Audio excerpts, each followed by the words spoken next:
여러분 이제 49번 문제 들어갑니다. 여러분들 교재 보시면요. 147페이지거든요. 이제 그러면서 49번 문제는 좀 뭐 가볍게 한번 보도록 할게요. 49번 뭐라고 했냐면요. 상온에서 일반적인 상태 온도에서 고체 상태로 존재하는 고체 가연물의 일반적인 연소 형태를 고체라 한다. 뭐 맞는 거 아닙니까? 근데 고체 고체 연소인데요. 고체 연소에 해당하지 않는 거를 찾으라 그랬잖아요. 49번 한번 봅니다. 문제 49번을 보시면은요. 49번은 고체 연소의 연소 형태가 아닌 것은 뭐냐라고 물어본 거 아닙니까? 그러면서 뭐 해설에 있는 거 뭐 다 봤지만 한번 예를 들어 볼게요. 뭐 있죠? 고체 연소에 표면 연소라는 게 있었다는 거 아닙니까? 표면 연소. 표면 연소는 그 표면에서 불이 붙으면서 불꽃은 안 보이지만 훈소 연소식으로 타들어가는 거. 그리고 증발 연소. 뭐 대표적인 게 뭐 파라핀이라든지 이런 거요. 그래서 증발 연소는 여기 증발 연소를 다시 얘기해 드리면요. 액체 연소의 일반적인 형태지만 고체에서도 증발 연소가 있다. 그리고 어떤 분해 연소가 있다. 분해 연소가 있는데요. 분해 연소가 있는데 분해 연소가 가장 고체 연소 중에서 일반적인 연소라고 얘기를 했잖아요. 그리고 그 다음에 자기 연소도 있다. 자기 연소는 여러분 이렇게 봅니다. 고체 물질 중에서 스스로 산소를 가지고 있어요. 그래서 뭐 산소 공급 없어도 불이 어떤 연소할 수 있는 거 그걸 자기 연소라고 하는 거 아닙니까? 그렇지만 용해 연소라는 건 없잖아요. 그걸 지어낸 얘기라는 거 아닙니까? 이거 어떤 뭐 녹으면서 타들어간다 그런 얘기인데 이거는 지어낸 얘기다 보니까 49번의 답을 1번으로 하셔야 되고요. 그리고 또 50번 문제 들어가서 봅니다. 뭐라고 했죠? 고체 가연물이 열분해나 증발하지 않고 산화 반응에서 연소하는 표면 연소의 유형에 해당하지 않는 것. 그래서 50번 봅니다. 뭐 조금 전에도 얘기했지만요. 여기는 표면 연소의 연소 유형이 아닌 것 찾아봐라고 물어보는 문제였어요. 그렇지만 2번, 3번, 4번은 표면 연소 우리가 뇌가 많이 본 거 아닙니까? 뭐 대표적인 게 목탄과 코크스. 두 번째 금속 표면. 또 그리고 코크스 2번도 나왔지만 또 나왔으니까 그 얘기고요. 그렇지만 여기 1번 봅니다. 1번에 뭐였죠? 나무와 같은 가연물에 가연물이라고 얘기를 한 거 아닙니까? 여기에 연소 초기 단계. 여기 뭐 말은 복잡했지만 뭐 이거는 뭐 분해 연소로 나가야 그럴 얘기일 거 아닙니까? 그래서 여기 답이 1번이다라고 봅니다. 그리고 51번도 볼게요. 51번 문제 보시면요. 여기는 고체 가연물의 증발 연소 유형 아닌 거 찾으라는 얘기를 했잖아요. 51번 문제는요. 어떤 고체 가연물에 있어서요. 증발 연소가 아닌 거 찾아라.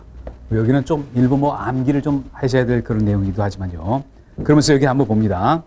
여기 고체 가연물의 증발 연소가 아닌 거를 찾아라 라고 얘기를 했는데요. 일단 이거는 그냥 고체 가연물이라기보다 그냥 가연물의 증발 연소 아닌 거 찾으라고 볼게요. 왜냐면 1번 때문에도 그렇거든요. 사류는 액체인 거 아닙니까? 요거 사류 위험물 대부분 이거는 증발 연소다. 뭐 점도가 아주 높은 건 안 그렇고요. 그리고 그 다음에 봅니다. 클로벤젠, 뭐 에스테르, 황산, 나프탈렌 이런 거는 어떤 증발 연소와 어떤 해당이 되는 거다라고 여기를 봅니다. 여기를 이제 그렇게 이제 보시고요. 그리고 그 다음에 봅니다. 그 다음에 보시면요. 근데 3번을 볼게요. 3번에 보시면요. 요도 이거는 어떤 증발 연소는 맞아요. 그렇지만 질산 에틸 이렇게 한번 보도록 합니다. 질산 에틸 이거는 아니다라고 봅니다. 질산 에틸은 아니다. 질산 에틸은 어떤 얘기냐면요. 휘발성이 크면서 폭발하기 쉬워서 액체 폭약이나 로켓 연료로 쓰이는 거라고 거 아닙니까? 이거는 어떤 로켓 연료로 쓰인다. 로켓 연료로 쓰이지만 이거 우리가 잘못 생각하면은 질산 에틸이 증발 연소로 생각하지만요. 이거는 증발 연소 아닌 거로 한번 요것만 별도로 정리를 여러분 해 놓으시길 바랍니다. 이제 그리고 그 다음 번 가셔가지고요. 52번 문제를 봅니다. 52번 문제 보시면요. 지금 분해 연소 유형에 해당하지 않는 거를 찾으라고 얘기를 했잖아요. 그래서 이거는 여기 아닌 것만 바로 한번 정리를 한번 해봅니다. 52번에 2번 보시면요. 알코올류, 그리고 에스테르류인데요. 근데 이거는 대표적인 증발 연소에 해당이 되는 거 아닙니까? 그렇기 때문에 여기 2번 지문이 틀렸다. 이렇게 봅니다. 또 53번을 가서 봅니다. 뭐라고 했죠? 폭발성을 지니고 있다. 그러면서 또 폭발성 물질로 취급되고 있는 자기연소 유형에 해당되지 않는 것은 얘기를 한 거 아닙니까? 이거는 어떤 폭발성을 지니고 있고 또 자기연소 이런 게 있는데 근데 요거 아닌 거 찾아라. 결국 자기연소는 뭐였었죠? 여러분 기억나십니까? 그 오류 위험 여기 이랬잖아요. 이거는 자기연소의 경우는 한번 이렇게 얘기를 드려볼게요. 뭐냐면요. 폭발성도 있으면서 뭐 산소 공급 없이도 어떤 스스로 연소할 수 있는 거. 그게 1번, 2번, 4번 다 맞는 얘기예요. 좀 어떤 발음하기도 좀 곤란하지만요. 그렇지만 여기 3번은 딱 떨어진 거 아닙니까? 3번에 뭐였죠? 프레온가스. 이거는 아니었잖아요. 프레온가스는 우리가 염화불화탄소라고 얘기를 하는 거 아닙니까? 염화불화탄소라고 얘기를 해요. 탄소라고 얘기하는 거. 그게 프레온가스다. 그러면서 이거는 뭐냐면요. 냉매로도 쓰이고 발포제 분사제로 쓰이고 세정제로 쓰이고 하지만요. 이거는 지금 프레온가스는 지구 환경 파괴의 주범이라 그래가지고 뭐 제재를 굉장히 가하고 있는 그런 거 아닙니까? 그래서 이거는 뭐 자기 연소 폭발성 그런 거하고는 거리가 먼 거거든요. 그래서 53번의 답이 3번이었다. 이렇게 봅니다. 또 54번 보시면요. 54번 표면 어떤 연소에 대한 설명 중에서 54번은 맞는 거를 찾으라는 얘기잖아요. 근데 1번 들어가면서 바로 맞는 거를 우리가 볼 수 있는 거 아닙니까? 표면 연소는 뭐라고 얘기했죠? 표면 연소는 발염 이거를 동반하지 않는다는 거 아닙니까? 발염을 동반하지 않는 그런 무염 연소라 그랬잖아요. 여기서 염이라는 건 불꽃을 얘기하는 거 아닙니까? 표면 연소는 우리가 훈소 연소라 그러면서 연기만 조금씩 나고 타들어가는 거 불꽃 없이 이걸 표면 연소라고 한다. 그래서 여기 54번에 1번 맞는 지문이었다라고 봅니다. 뭐 그리고 그다음에 볼게요. 54번에 2번은 뭐냐면요. 지금 여기 봅니다. 산소의 공급을 가스의 확산에 의해서 산소의 공급을 받는다? 이거는 두말할 것도 없이 확산 연소인 거 아닙니까? 근데 그거를 뭐라고 했죠? 예혼합 연사 틀렸던 얘기고요. 그리고 3번을 봅니다. 가연물이 탈 때 움직이는 불의 모습을 갖는 불꽃 연소가 무염이다? 불꽃 연소? 그 유형. 어떤 불꽃이 보이는 연소인 거 아닙니까? 그래서 틀렸죠. 그리고 확산 연소는 느린 속도로 여기 기화를 일으키지 못해서 액화 상태인 응축으로 표면에서 산화 반응을 보인다? 이게 아니라 확산, 이거는 응축 연소에 대한 설명을 여기서 해놨다라고 봅니다. 그리고 이제 55번 문제 들어가 볼게요. 55번 문제 들어가시면요. 여기 고체 연소에 대한 설명으로 옳은 것은 이라고 얘기를 드렸잖아요. 고체 연소에 대한 설명으로 옳은 것은 하고 얘기를 드렸는데요. 그래서 근데 1번 봅니다. 1번에 뭐라고 했죠? 1번에 증발 연소를 얘기를 드렸는데 근데 뭐였죠? 목재는 지금 분해 연소인가 아닙니까? 그래서 틀렸잖아요. 증발이 아닌 거 아닙니까? 물론 나프틸렌만 여기 나온 것처럼 증발 연소예요. 그리고 금속분은 어떻게 됐죠? 금속분은 이거는 여기 표면 연소에 해당되는 거 아닙니까? 그러다 보니까 1번 틀렸죠? 그리고 2번도 봅니다. 2번 황은 증발 연소예요. 그래서 틀렸죠? 그리고 4번을 봅니다. 파라핀 양초 이것도 증발 연소다.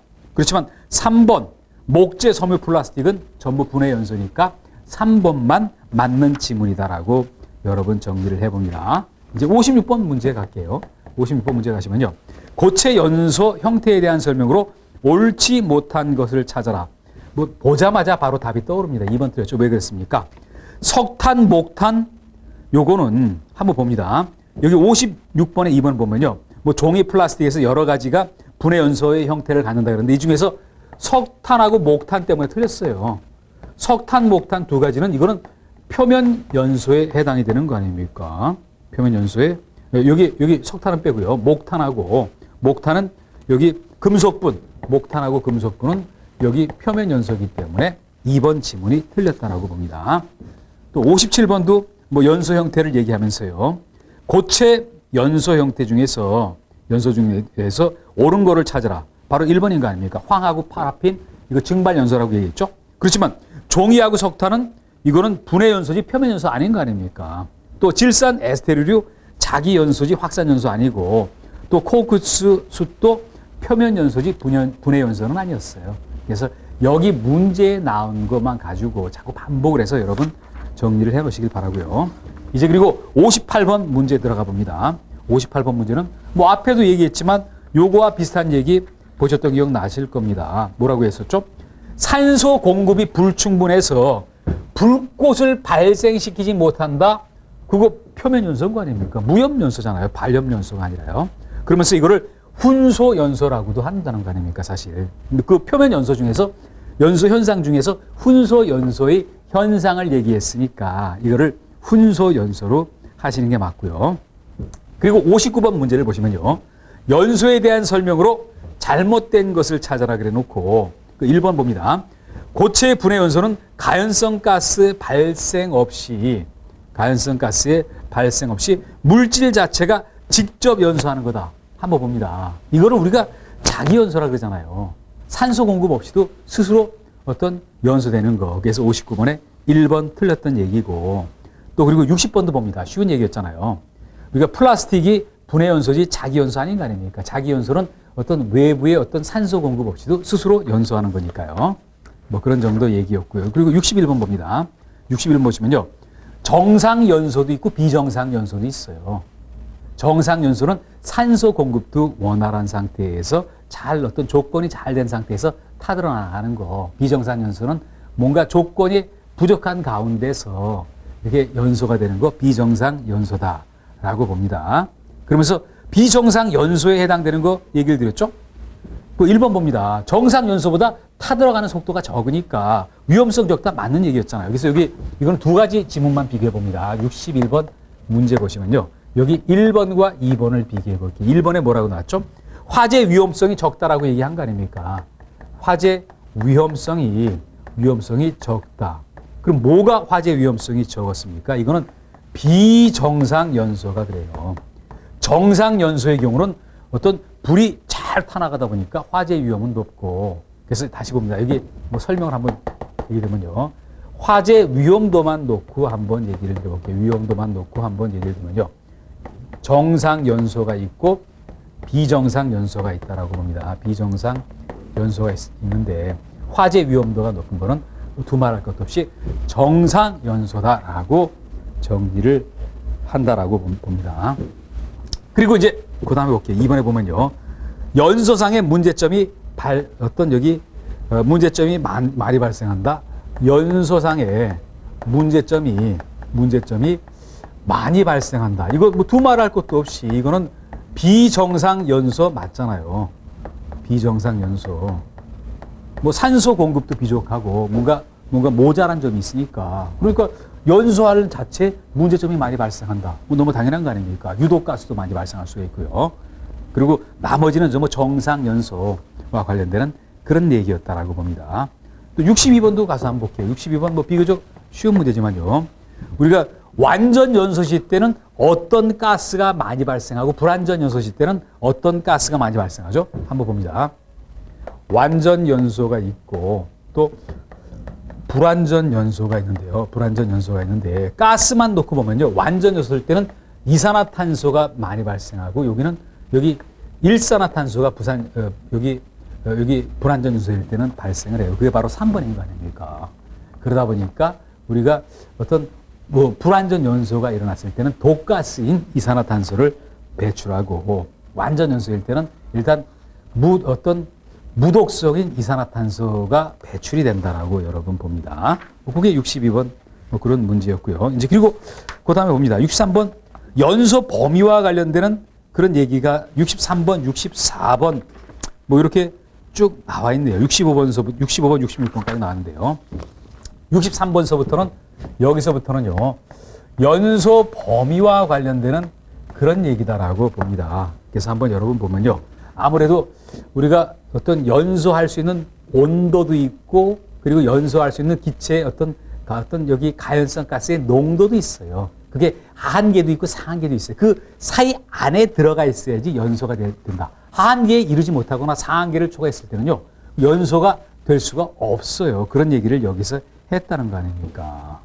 그래서 그러면서 여기 봅니다. 뭐 1번 그리고 3번을 한번 비교해 볼게요. 1번의 지문에 요건 맞는 지문이지만 뭐라고 했죠? 온도가 높아지면 하한계가 낮아지고 상한계가 높아져서 연소 범위가 확대된다. 이렇게 봅니다. 온도가 높아지면요, 연소 범위 또한 확대가 돼요. 불 더 잘 난다는 거 아닙니까? 뭐 연소 범위는 한번 이렇게 볼게요. 연소 범위는 뭐 하한계가 있고 또 상한계가 있다는 거 아닙니까? 그러면서 한번 얘기를 들을게요. 어떤 하한계가 낮아진다. 그리고 상한계가 높아진다. 그러면 범위가 확대되고 있는 거 아닙니까? 뭐 제가 예를 들어볼게요. 만약 뭐 여기 계산하기 좋게요. 하한계가 10%고 상한계가 50%다. 그러면 이게 40%인 거 아닙니까? 근데 이게 늘어나고 이게 밑으로 내려간다? 그래서 5%가 되고 이게 60%가 된다? 그러면 이건 55%로 늘어난 건 거 아닙니까? 그러면서 여기 1번은 맞는 질문이었다. 또 한번 봅니다. 산소 공급이 증가하죠? 그러면 연소 범위가 확대될 거 아닙니까? 그러면서 상한계 쪽으로 올라가게 돼 있어요. 그렇지만 여기 봅니다. 압력이 높아지면 하한계가 낮아지고 상한계가 높아진다. 상한계가 높아진다. 꼭 맞는 것 같지만 이거는 한번 얘기를 드려봅니다. 만약 압력이 높아진다. 그러면 연소 범위가 확대되는 거는 맞아요. 그렇지만 그 세부적인 걸 봤을 때 조금 다르다라고 여러분 봅니다. 압력이 높아지면 어땠죠? 하한계 값은 큰 변화가 별로 없어요. 그렇지만 상한계가 높아진다. 그러다 보니까 범위가 확대되는 거는 맞는 거 아닙니까? 그런데 이게 하한계가 낮아진다는 얘기를 했으니까 거기 때문에 3번 지문이 틀렸다라고 여러분 정리를 한번 해봅니다. 그리고 연소 범위를 우리가 가연성 가스의 연소 범위를 그냥 단순하게 퍼센트라고 안 하고 볼륨 퍼센트라고 얘기를 해요. 그래서 그걸 바로 64페이지에 볼륨 퍼센트에 관련되는 얘기가 나온 거 아닙니까? 64번 문제를 보면요. 64번 문제는요. 연소 범위에 대해서 볼륨 포인트라는 거를 쓰고 있다. 이걸 볼륨 포인트라고 얘기한다는 거 아닙니까? 볼륨 퍼센트라고 얘기를 하거든요. 그래서 이거는 어떤 용적에 대한 비율이다라고 보도록 합니다. 기체다 보니까 그냥 퍼센트 하는 것보다 볼륨 퍼센트라는 표현을 써야지 좀 적합한 내용이 된다라고 볼 수가 있어요. 이제 그래놓고 봅니다. 그리고 여기 연소 범위에 대한 여기 1번에서는요. 여기에 대한 정의를 올바르게 얘기를 해놨잖아요. 뭐라고 얘기했습니까? 어떤 가연성 증기와 그리고 공기의 혼합 상태에서 증기의 부피를 얘기한다. 그게 바로 이게 부피를 나타내는 지수가 볼륨 포인트이기도 하고요. 그래서 이제 그 1번 맞는 얘기고, 그리고 2번을 봅니다. 혼합물 중에서 가연성 가스 농도가 너무 희박하고 너무 농후할수록 연소가 잘 일어난다? 너무라는 말이 들어가서 이거는 아닌 거 아닙니까? 한계보다 낮고 그리고 상한계보다 높으면은 안 일어나요. 그래서 2번 여기가 틀린 얘기다. 물론 2번이 틀려가지고 답은 됐지만요. 3번 지문은 맞는 것으로서 한번 정리를 해봅니다. 수소와 공기 혼합물은 수소 비율이 4.0에서부터요. 여기 75 볼륨 포인트 퍼센트다. 굉장히 이 범위가 넓긴 넓은 거 아닙니까? 그러면서 이것도 맞는 지문이다라고 정리를 합니다. 또 온도 압력이 상승하면은 아무래도 연소 범위가 늘어난다. 이거는 뭐 가스도 그렇고 또 일반적인 연소도 그래요. 이제 그래서 64번에 2번 여기가 답이다 이렇게 보고요. 그리고 65번 문제 들어가서 봅니다. 볼게요. 여기 65번, 64번서부터 65번, 66번, 67번까지는요. 지금 볼륨 포인트의 구체적인 수치를 물어본 거예요. 물론 여러분 박스에 볼륨 포인트 어떤 여기 기체마다 굉장히 많이 나왔지만요. 이거를 다 외울 수는 없어요. 그래서 여기 나와 있는 문제로 나와 있는 정도만 이거는 반드시 여러분이 암기하고 가시길 바랍니다. 그래서 65번, 66번 그리고 67번까지 봅니다. 그래서 65번은 뭐를 얘기했죠? 연소 범위가 가장 넓은 거, 범위가 가장 넓은 거는 아세틸렌이다. 아세틸렌이면서 그러면서 수치까지도 한번 여러 번 정리를 해봅니다. 뭐라 했죠? 하한계가 2.5고 상한계가 82 볼륨 포인트다. 볼륨 포인트다. 뭐 굉장히 이 범위가 넓은 거 아닙니까? 그리고 그 다음에 휘발유에 대해서도 얘기했죠. 여기도 한번 봅니다. 휘발유는 우리가 생각한 것보다 일반적으로는 일반인이 생각하는 것보다 연소 범위가 넓지는 않아요. 그렇지만 한번 봅니다. 1.4에서부터 7.6 볼륨 포인트라고 얘기를 한 건 아닙니까? 그래서 뭐 비교적 하한계와 상한계의 범위가 넓지는 않다라고 여러분 정리를 해봅니다. 그리고 67번은 아예 박스 형태 문제였잖아요. 쭉 해서 뭐라고 되냐면요. 어떤 위험도가 큰 것서부터 작은 것. 결국 이렇게 얘기한 거 아닙니까? 위험도가 큰 것서부터 작은 것으로 연결하라. 그건 쉽게 뭐냐면요. 볼륨 포인트가 큰 것서부터 작은 것으로 연결하는 것과 똑같아요. 그게 바로 67번의 4번인 거 아닙니까? 아세틸렌이 가장 높았죠? 그리고 그 다음에 수소였죠? 그리고 그 다음에 휘발유, 그 다음에 벤젠이었다. 이 네 가지는 어떤 79.5, 71, 6.2, 5.7. 한 요 정도까지는 정리를 해 놓으시길 바라면서요. 그러면서 68번 봅니다. 가연성 가스 연소 범위의 특성으로 옳지 않은 것은. 그거 되게 나온 얘기지만요. 68번도 거기 나왔는 주변의 얘기들을 한번 정리를 한번 해볼게요. 어떤 상한계가 높아지고 하한계가 낮아지면은 연소 범위가 커진다. 또 압력이 증가하면 연소 범위 커지고 주위 온도 올라가면 연소 범위 커진다. 주로 이런 얘기인 거 아닙니까? 그런데 68번에 2번 볼게요. 주위 온도가 높으면 연소 범위 커져야지 이거 작아지면 안 될 거 아닙니까? 그래서 68번에 2번 요것만 틀려가지고 이게 답이다라고 여러분도 정리해 보세요. 물론 이 정도는 이제 아마 쉽게 여러분이 답을 찾을 수 있는 만한 그런 정도 쉬운 지문이었잖아요. 그게 바로 68번 뭐 그런 얘기고요. 69번 봅니다. 가연성 가스의 화염이 전파하는 연소 범위에 대해서 옳지 않는 것. 이게 2014년도 전북에서 나왔던 문제인데 이게 전북 문제가 조금씩 어렵거나 좀 새로운 문제들이 있어요. 그래서 69번 봅니다. 69번 문제를 보시면요. 여기 연소 범위의 상한계를 측정하는 방법은 태그 밀폐식이다. 이거 뭐 처음 들어보는 소리인 거 아닙니까? 뭐 태그 밀폐식에 대해서 여기에 대해서 어떤 교재들에서도 언급한 데도 없어요. 찾아보기가요. 요 시험 나온 다음에 이런 게 있었구나 이렇게 여기 하는 경우가 많았다는 거 아닙니까? 태그 밀폐식이다 얘기했는데 그런데 태그 밀폐식은 밑에 해설에 나와 있는 것처럼 여러분들 조금 정리를 하시길 바랍니다. 우리는 지금 연소 범위 측정에 대해서 지금 물어본 거 아닙니까? 근데 태그 밀폐식은 연소 범위 측정과 범위 측정하고 이거하고는 아무 관계가 없어요. 이거하고 아무 관계가 없고 인화점 시험 방식의 하나예요. 하나의 방식이에요. 어떤 인화점, 불이 붙는 인화점 시험 방식의 어떤 이게 하나다. 그게 바로 태그 밀폐식이지 연소 범위 측정하고는 아무 상관이 없다라고 여러분도 정리를 해봅니다. 이제 그리고 70번 문제를 보시면요. 70번 문제는 뭐 가볍게 여러분이 볼 수 있는 그런 얘기면서도 한번 이렇게 봅니다. 가연성 물질에 공기가 공급돼서 연소가 돼서 반응을 한다. 그때 영향을 주는 요인들을 다 묶어놨어요. 이건 한번 그냥 쓱 보시길 바랍니다. 그래서 여기 70번을 보시면요. 연소 속도에 영향을 주는 요소를 전부 나열하는 거예요. 그래서 이거는 다 해당된다고 봅니다.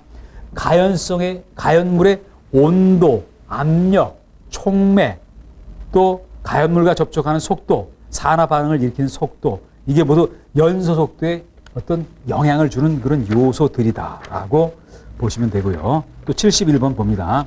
71번 연소 이상 현상의 유형에 해당되지 않는 것 관련되는 게 쭉 문제가 나오는데요. 한번 봅니다. 이상 연소 현상. 정상적인 연소 현상이 아니라는 거 아닙니까? 정상적인 연소 현상일 때는요. 어떤 연소의 어떤 가연물의 공급과 연소 타들어가는 속도가 뭔가 어떤 균형 있게 맞아 나가야 돼요. 한쪽이 빠르고 한쪽이 늦으면 안 될 거 아닙니까? 여기서는 한쪽이 빠르고 한쪽이 늦는 거 그거 아닌 걸 찾으라는 거 아닙니까? 이거 뭐 답이 딱 떨어지잖아요. 그거 아닌 거 정상적으로 끝내는 거. 그게 바로 완전 연소인 거 아닙니까? 완전 연소 이렇게 됐고요. 그리고 그 다음에 72번 문제는요. 조금 여기 내용을 약간 고쳐야 될 그런 내용도 있어요. 그래서 72번 한번 써본 다음에 봅니다. 72번 문제 보시면은요. 거기 2번을 볼게요. 2번에 보시면요. 2번에 압력이 미흡할 때라고 돼 있죠. 이게 압력이 미흡할 때. 이걸 좀 고치셔야 되거든요. 압력이 미흡할 때. 그리고 그 다음에 봅니다. 그 다음에 거기 해설 쪽을 가서 보세요. 해설 쪽을 가서 보시면요. 해설에서도 거기 마번을 봅니다. 마번을 보면요. 마번에 압력이 과다할 때 그렇잖아요. 압력이 과다할 때. 각각 요 내용들을 조금 고치셔야지 이상이 없거든요. 그 문제 지문에서 보시면요. 이번에 압력이 미흡할 때를 어떤 번호 압력이 과도할 때로 좀 바꿔주시기 바랍니다. 번호 압력이 과다할 때로 좀 바꿔주세요. 과다할 때. 그리고 그 다음에 이 해설에서 마번을 보시면요. 어떤 압력이 과다할 때를 지은 다음에 번호 내부의 압력이 낮을 때 이렇게 보도록 합니다. 번호 내부의 압력이 낮을 때 이렇게 정리를 한번 해보십니다. 그리고 이거를 얘기를 드려볼게요. 그래서 우리가 역화현상도 있고 선화현상도 있거든요. 한번 봅니다. 역화현상이라는 것도 있고요. 역화현상이라는 것도 있고 또 선화현상이라는 것도 있다. 선화현상이라는 것도 있는데 물론 둘 다 여기 나오는 거는요. 이상 연소 형태의 내용인데 근데 서로 반대예요. 그래서 그러면서 여기 여러분하고 한번 얘기를 드려봅니다. 보시면요. 우리가 연소 어떤 연료의 분출 속도라는 게 또 있고요. 연료의 분출 속도가 있다. 속도가 있고 또 하나는 뭐가 있냐면요. 타들어가는 연소 속도가 있어요. 우리가 정상 연소 같은 경우는 양쪽이 균형이 맞게 이루어져야 되는데 지금 이거는 균형이 안 맞다는 거 아닙니까? 그러면서 한번 봅니다. 이게 만약 이렇게 봤을 때요. 연료 분출 속도가 연소 속도가 연료 분출 속도보다 이게 어떤 빠를 때가 있고 거꾸로 이럴 때가 있는 거 아닙니까? 그래서 여기 어떤 위에 나와 있는 게 여기에 해당되는 게 역화현상이에요. 여기에 해당되는 게 선화현상이 되는 거 아닙니까? 그래서 우리가 연료 분출보다 연소 속도가 빠르다? 이거는 역화현상이다. 그러고서 여러분 봅니다. 그리고 여러분 그 문제를 보세요. 그런 다음에 여러분 그 문제를 가서 보시면요. 72번을 봅니다. 역화현상의 원인에 대해서 틀린 걸 찾으라 그러는데 2번을 봅니다. 2번 고친 것대로 한번 해볼게요. 번호의 압력이 과다하다? 지금 번호의 압력이 약해가지고 연료 분출 속도가 연소 속도보다 느린 거 아닙니까? 그러다 보니까 이게 틀리고 이 해설이 맞는 거예요. 내부의 압력이 낮을 때 그렇다. 그래서 여기 72번에 이렇게 고쳐놓으시라고 얘기를 드렸잖아요. 그리고 이제 그 다음에 가서 봅니다. 73번을 보시면요. 블로우 오프 현상을 대해서 얘기하는데요. 블로우 오프 현상에 대해서 얘기하는데 블로우 오프 현상은 선화현상의 일종이에요. 일종 그런 거다. 그러면서 이거에 대한 설명으로 타당하지 못한 것. 그러면서 주로 연료가스 분출 속도가 연소 속도보다 빠르다. 이거 선화현상이 이건 거 아닙니까? 이것도 분출 속도가 연소 속도보다 빠르다. 그러냐 보니까 이거 맞은 얘기였죠. 또 그리고 보면요. 또 2번의 경우는 블로우 오프 현상의 대표적인 얘기예요. 어떤 주위 공기 유통이 심하고 화염이 노즐에 정착하지 못하고 떨어진다. 왜 노즐에 정착하지 못하고 떨어지죠? 연료 분출 속도가 연소 속도보다 빠르다 보니까 이런 현상이 심할 때 이렇게 나타난다. 그리고 압력이 부족할 때 발생한다. 한번 얘기를 드려봅니다. 지금 번호의 압력이 굉장히 강한 거예요. 강하거든요. 왜?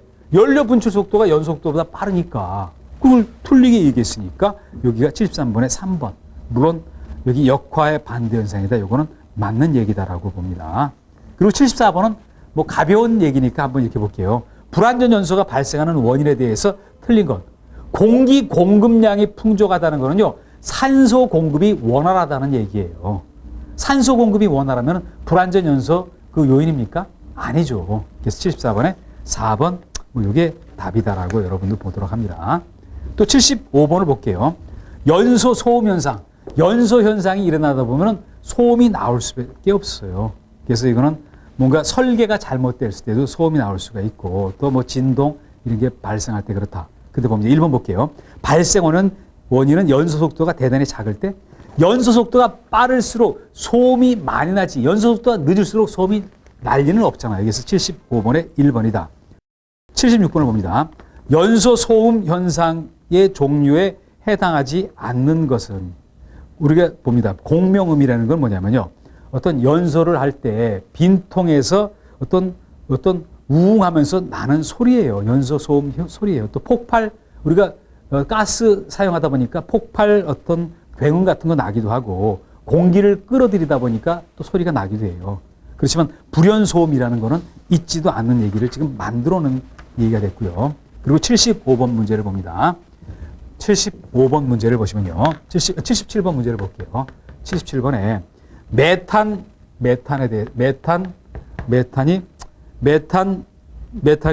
여기 나오는데요. 뭐 화학식으로는 이게 되는데요. 메탄 1세제곱미터에 완전 연소식 산소 몰수는 이렇게 얘기했잖아요. 완전 연소식 산소 몰수가 어떻게 되는가. 이거는 뭐 그냥 단편적으로 외우는 것도 하나의 방법이긴 하거든요. 그래서 한번 여기를 얘기를 드려봅니다. 그래서 이렇게 볼게요. 이게 메탄의 완전 연소식이 있어요. 완전 연소식. 이 연소식을 좀 외우신다고 생각을 해보세요. 요게 메탄인 거 아닙니까? 요게 메탄이잖아요. 메탄이고요. 그리고 요게 뭐라고 되어 있냐면요. 산소 2개다라고 얘기를 한다는 거 아닙니까? 산소 2개하고 여기 뭐 이렇게 합쳐져 가지고 그래서 요 밑에 있는 것처럼 이산화탄소가 발생이 되고요. 그리고 일부 물이 발생한다라고 이렇게 되거든요. 물이 발생한다라고 해서 이거는 이렇게 봅니다. 메탄 1세제곱미터가 여기 산소 2모라고 합쳐진다고 보세요. 그래서 여기 2개, 2번에 2개 하고 적으시길 바랍니다. 이제 그리고 그 다음에 들어가셨어요. 연소 생성물과 관련되는 문제를 일부 좀 다뤄보고서 이번 시간을 맞출 건데 한번 봅니다. 우리가 연소가 일어나다가 보면요. 연소가 열도 발생하고 연기도 발생하기도 하고 또 빛을 발생하기도 하고 또 그리고 안 좋은 거는 유독가스를 발생한다는 거 아닙니까? 우리가 화재가 발생했을 때 사실 제일 무서운 건 뭐냐면요. 사람 인명피해 주는 거에 가장 무서운 거는 유독가스예요. 유독가스 한두 모금 마시다 보면은 우리가 잘못하면 숨을 제대로 쉴 수가 없고 질식을 해서 쓰러져 가지고 그런 다음에 사망 쪽을 이르게 된다는 거 아닙니까? 그러면서 그 1번 문제 봅니다. 연소 생성물 연기에 대한 설명 중에서 옳지 않은 것. 그러면서 4번 틀렸는데 해설에 있는 내용까지 일부 정리가 여러분이 되셔야 될 것 같아요. 그래서 여기 1번 문제 봅니다. 교재 보시면은 163페이지에 1번 문제를 지금 얘기하는 거거든요. 163페이지 1번 문제다. 이렇게 가서 한번 봅니다. 163페이지 1번 문제 봅니다. 163페이지 1번 문제. 그래서 한번 보시면요. 163페이지 1번 문제다. 이렇게 봅니다. 문제 1번이다. 이렇게 볼게요. 문제 1번이다. 이래 놓고요. 그래 놓고 이렇게 봅니다. 거기는 뭐 해설까지 한번 정리를 하셔야 될 것 같아요. 여기서 4번 한번 봅니다. 우리가 산소가 공기 중에 약 21% 정도 있어요. 이때는 우리가 호흡할 때 가장 안정적인 호흡이 된다는 거 아닙니까? 그런데 문제는 뭐냐면요. 21% 미만이 될 때 문제가 있는 거 아닙니까? 그러면서 이게 15% 정도까지 있을 때 어떤 신체 근육이 잘 말을 듣지 않는다는 거 아닙니까? 그러다가 보니까 우리가 산소 농도가 좀 떨어지면요. 특히 고산지대 같은 데 가서 어떤 팔다리 움직일 수 없는 현상이다라고 보도록 합니다. 그리고 그 다음에 가서 볼게요. 이런 거 정도가 있고요. 또 하나 극심한 거를 가서 보면 뭐냐면요. 뭐 농도가 10% 미만에서부터 여기 6% 정도 사이였을 때 이때 의식을 잃는다는 거 아닙니까? 의식을 잃어버린다. 뭐 결국 이러면은 사망까지도 갈 수가 있잖아요. 근데 4번 뭐라고 했습니까? 21% 미만 15%인 경우에 의식을 잃는다. 의식은 잃지 않지만 신체 근육이 잘 말을 안 듣고 아주 나른한 상태가 돼버리는 거예요. 그래서 4번 지문이 틀렸다라고 정리를 해 보시길 바랍니다. 그리고 이제 2번 문제 들어가서 볼게요. 2번 보시면요. 2번 보시면은 이산화탄소가 비가연성 물질로 불에 타지 않는 물질인 거 아닙니까? 연소 가스 중에서 가장 많은 양을 가지고 있고 인체 허용 농도가 5% 이상이면 사망한다. 이거는 정리를 한번 해보실게요. 이산화탄소는 어땠죠? 이산화탄소는 사망까지 이르려 그러면요. 20% 이상 농도가 돼야 돼요. 이산화탄소는 무독성이에요. 독은 없지만요. 그렇지만 어떤 지나치게 농도가 높으면은 어떤 호흡 곤란 증세를 일으켜서 사망할 수 있어요. 그게 바로 기준이 되는 게 20%지 5% 아니다라고 여러분 정리를 해 봅니다. 이제 그리고 3번을 볼게요. 연소 물질에 따라서 연소 생성물이 달라져요. 그거 연결해 놓고 틀리는 거 찾으라는 얘기를 여기서 했다라고 봅니다. 그래서 3번을 볼게요. 3번의 답이 4번인데 한번 봅니다. 여기 볼게요. 여기 보면요. 여기 뭐라고 얘기를 해놨냐면요. 폴리스틸렌과 스티로폼이 연소가 될 때 그때 여기 아황산가스가 나온다라고 얘기를 한 거 아닙니까? 그래서 여기 봅니다. 여기 볼게요. 폴리스틸렌과 그리고 스티로폼을 얘기하는데요. 스티로폼. 요게 연소가 됐을 때 어떤 게 생성이 되냐면요. 여기는 아황산가스라 그랬지만 아황산가스가 아니라 이때는 잘 봅니다. 아황산가스가 아니라 이게 아니라 벤젠이 생성이 된다는 거 아닙니까? 그래서 벤젠은 화학식으로 하면요. 이거는 탄소 6개에 수소가 6개인 그런 화합물이에요.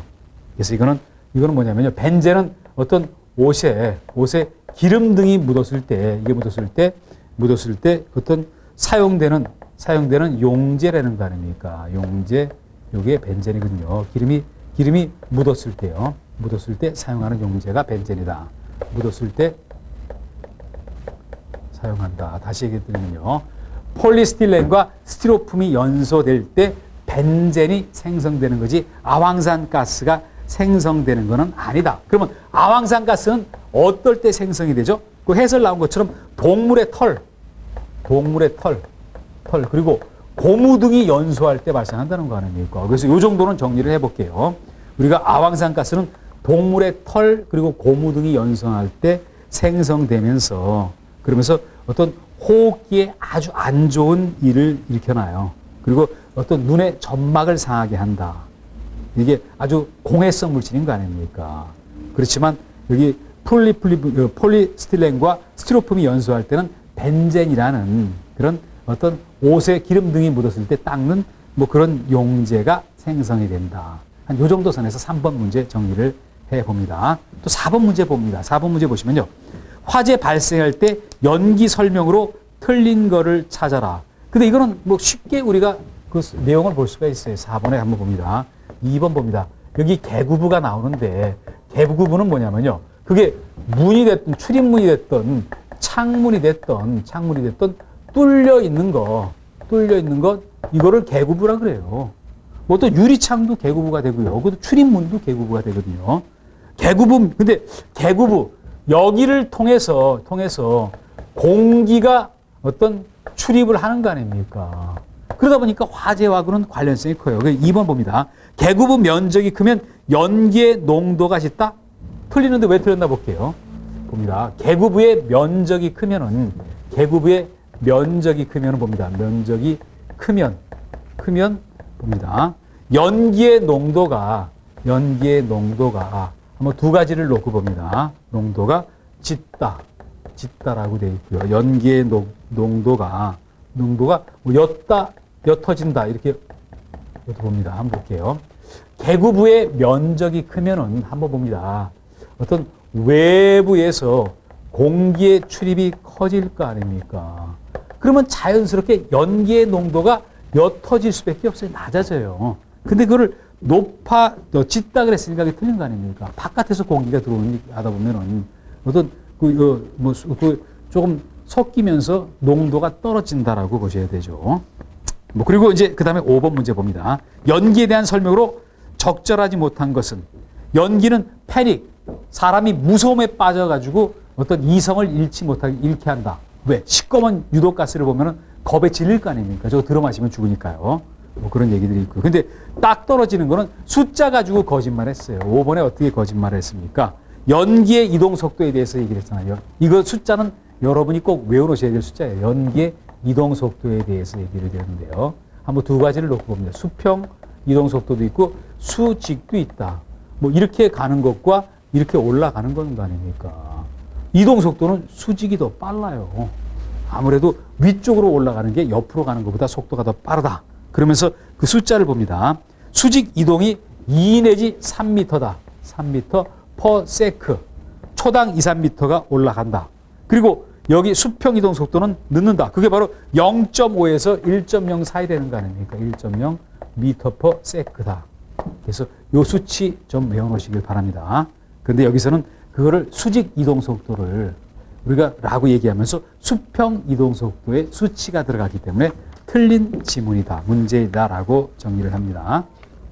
또 6번 문제 가서 보실게요. 연기에 의한 감광계수가 있다. 그런데 이 감광계수가 0.3일 때 가시거리를 얘기하면서 이때 재난 상황이 어떤 거냐라고 얘기를 한 거 아닙니까? 밑에 그 박스가 나와 있어요. 그렇지만 이걸 또 다 외우시기가 곤란하니까 한 일부 정도만 암기를 하시는 게 합당하지가 않을까 하는 생각은 들어요. 그래서 이렇게 봅니다. 감광계수와 가시거리는 서로 반비례 관계에 있다고 보세요. 여러분 봅니다. 0.5일 때 20, 30m, 30일 때 그리고 여기 뭐 10일 때 0.2에서 0.5 그러다 보니까 한번 이렇게 봅니다. 6번에서는 이렇게 보세요. 감광계수와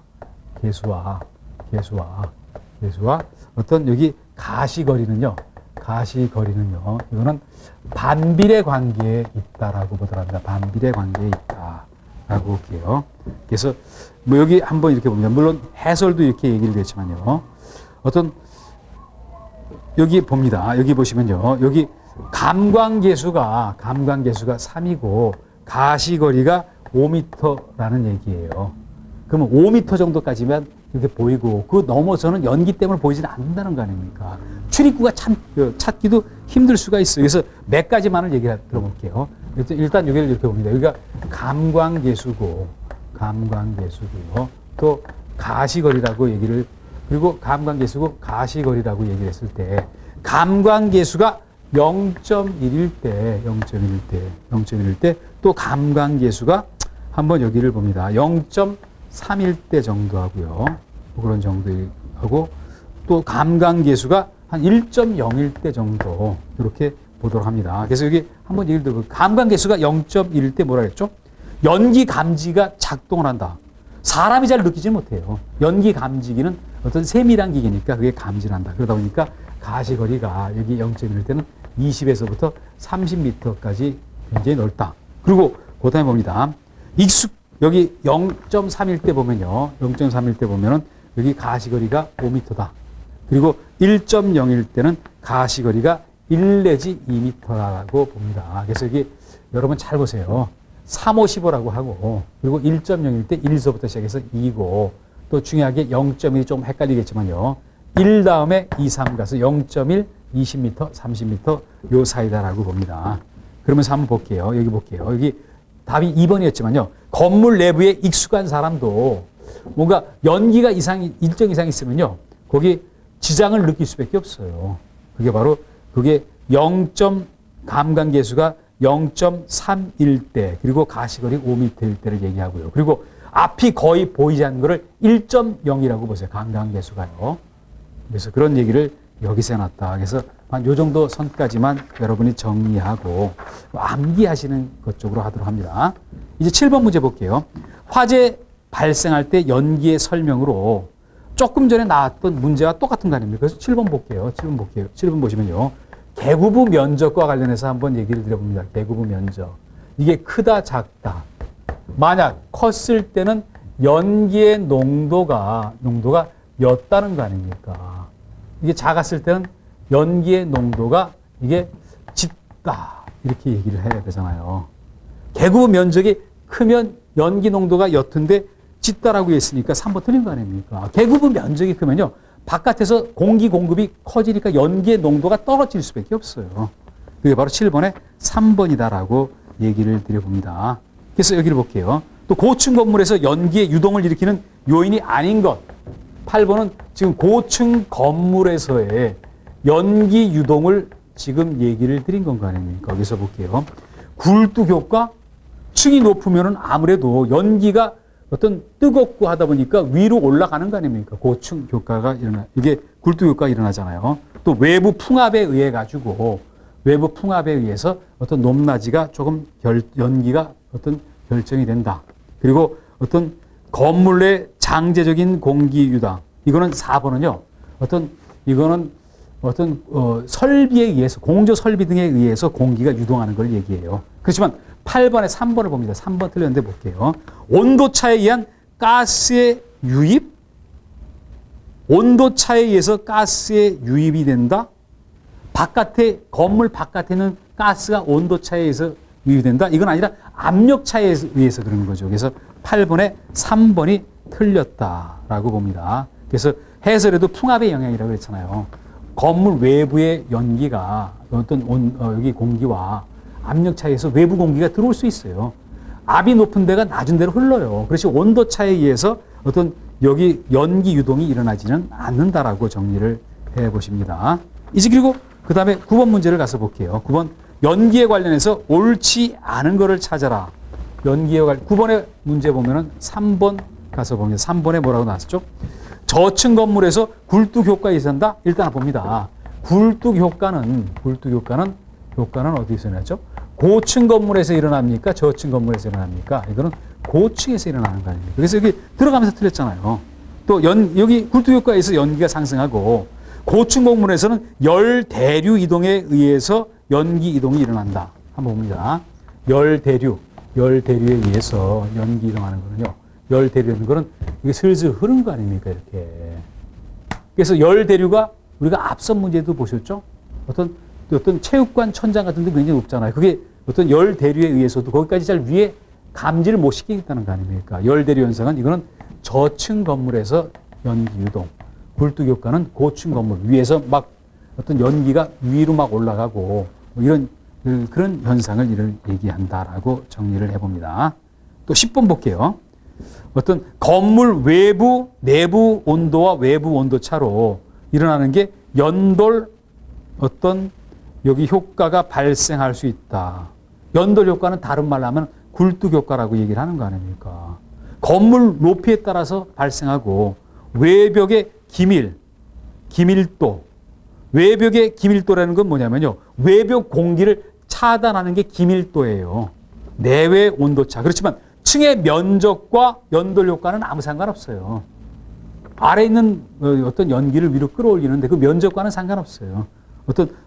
건물 높이하고는 상관이 있어요. 그래서 여기 10번에 2번 요게 틀린 얘기다라고 보시고요. 그리고 그 다음에 11번 문제 들어가셔서 봅니다. 11번 문제 가시면은요. 여기 굴뚝 효과의 내용에 관해서 옳지 않은 거를 찾아라고 얘기했던 거. 그래서 봅니다.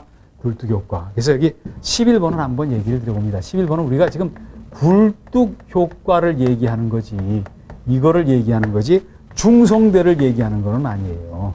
중성대를 얘기하는 거는 아니다. 중성대라는 건 뭐였죠? 중성대라는 건 한번 봅니다. 중성대라는 건요.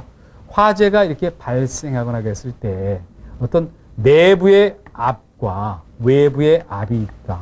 그래서 이게 팽팽하게 맞서가지고 이게 같은 지점, 이거를 중성대라고 하는 거 아닙니까? 여기가 외부 압이 높은데 여기서는 높고 여기서는 이쪽에 여기가 낮다 그러면요. 여기서 공기가 들어가고 여기는 공기가 빠져나가야 돼요. 그 중간지대를 우리가 중성대라고 얘기를 한다는 거 아닙니까? 그래서 여기 볼게요. 여기 보시면요. 중성대라고 얘기하는데 그러면서 여기 봅니다. 11번에 2번을 보면요. 실내 천장 쪽에 고온가스와 바닥의 찬 공기의 경계선, 이 경계선을 중성대라 그러는데 이건 압에 의해서 결정나는 거지 어떤 온도에 의해서 결정나는 거는 아니에요. 그래서 여기 나와 있던 11번에 2번 이게 틀린 얘기다라고 봅니다. 그리고 볼게요. 그리고 12번을 보시면요. 12번에 보시면요. 12번은 지금 여기 12번을 보시면요. 12번은 지금 박스를 쳐놓고 그 굴뚝 효과를 설명을 해 놓은 거라는 거 아닙니까? 굴뚝 효과는 어떠냐면요. 그 안에 건물 상하층의 온도 기압차 때문에 위에 어떤 어떤 위에 건물 하부에 찬 공기가 들어가고요. 위쪽으로는 어떤 더운 공기가 올라가서 어떤 이게 꼭 어떤 빨아들이는 것처럼 하는 거, 그게 바로 굴뚝 효과라는 거죠. 그래서 12번의 답이 2번이었다라고 봅니다. 이번 시간 마지막 문제인 13번을 봅니다. 중성대와 관련되는 설명을 하면서 올바르지 않는 것. 그래서 봅니다. 중성대 위치가 낮아지면 외부로부터 공기 유입이 많아진다? 한번 봅니다. 이거 볼게요.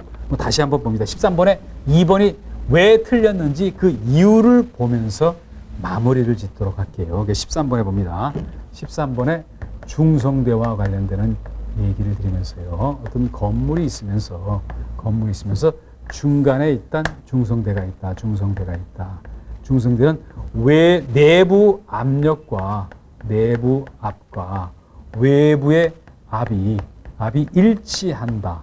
밑에서는 요 밑으로 내려가면요. 밑으로 내려갈수록 어떤 내부가 외부보다 압력이 더 여기가 외부가 커지고 여기는 이렇게 될 거 아닙니까? 이렇게 되잖아요. 그러다 보니까 이쪽으로 공기가 유입이 돼요. 공기는 압이 강한 데서 압이 낮은 데로 유입이 된다는 거 아닙니까? 그런데 2번 볼게요. 중성대 위치가 낮아지면 외부로부터 공기 유입이 많아진다? 위치가 낮아질수록 이 틈새가 적으니까 공기 유입이 적어진다 해야 되는 거죠. 그래서 여기 13번에 2번 이 내용이 틀렸다라고 여기 보도록 합니다. 그래서 이번 시간은 여기서 마무리를 짓고요. 다음 시간에 뒤에 14번서부터 나와 있는 문제 보도록 합니다. 네, 수고하셨습니다.